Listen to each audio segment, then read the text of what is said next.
Well, good morning and welcome to our second week in the book of Daniel. Daniel 1, verse 15, Daniel writes, "At the end of 10 days it was seen that they were better in appearance and fatter in flesh than all the youths who ate the king's food. So the steward took away their food and the wine which they were to drink and gave them vegetables instead." There's a wonderful link between our asking and our acting and God's acting.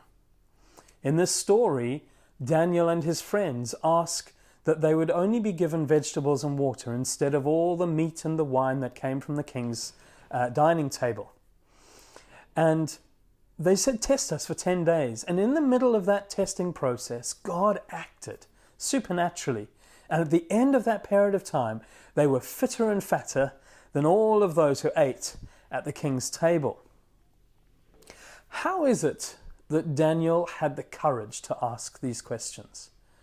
How is it that he expected God to move in the middle of this context? Was he presumptuous? Was Daniel acting in some kind of blind faith? What is the difference between faith and presumption? What's the difference between blind belief and faith? Well, the difference is relationship. Let me illustrate it this way. I act by going to buy my son a present.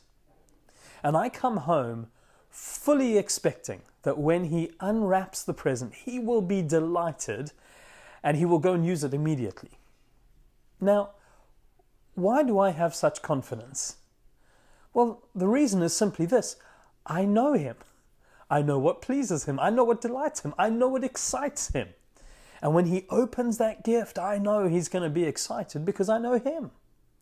Well, flip that story around. Daniel and his friends know God. They know what delights him. They know what excites him. They love him. They know that by honoring him and seeking to live pure lives before him, by standing up for him in the context that they're in, they know that God will act on their behalf. They know his heart. They know they love him and they have experienced his delight. Jesus expected so much from his Father.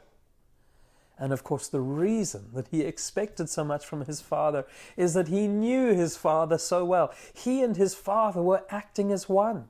They were in perfect unity. Jesus said, "I and the Father are one."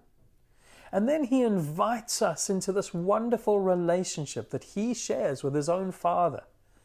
"Come and be one with me and with my Father," he says to us. He invites us in. And as we grow in relationship with the Father, as we begin to enjoy the depth of intimacy that Jesus enjoyed with his Father, as we begin to know what delights the Father and act into that, we'll find the Holy Spirit leading us into faith ventures.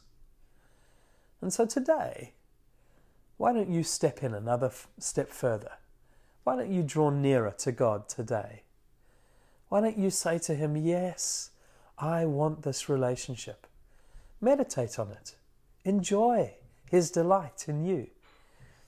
And as you do, expect the Holy Spirit to speak to you, to put desires in your heart that lead to the glory of God. Take a bit of time to meditate on that, to pray, and I'll see you tomorrow. Have a great day.